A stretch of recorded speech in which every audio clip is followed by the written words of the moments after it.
మనకి 4 సువార్తలు ఉన్నాయి, అవునా కదా? మత్తయి, మార్కు, లూకా, యోహాను సువార్త. మత్తయి, మార్కు, లూకా ఈ 3 సువార్తలు దేని గురించి చెబుతున్నామంటే యేసుక్రీస్తు వారు ప్రసంగించిన బోధన గురించి చెబుతున్నాయి. మత్తయి గాని, మార్కు గాని, లూకా గాని. కానీ యోహాను సువార్త దేని గురించి చెబుతుందంటే యేసుక్రీస్తు ఎలాంటి వారు, సరే యేసుక్రీస్తు ఎవరు అని చెప్పేదే యోహాను సువార్త.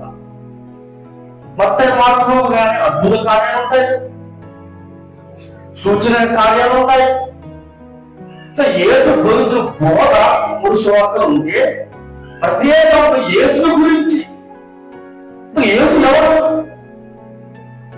యేసు ఎలాంటి వారు, యేసు ఎందుకు వచ్చాడు ఈ భూమి మీదకి అని యేసు గురించి తేటగా ప్రకటించేదే యోహాను సువార్త.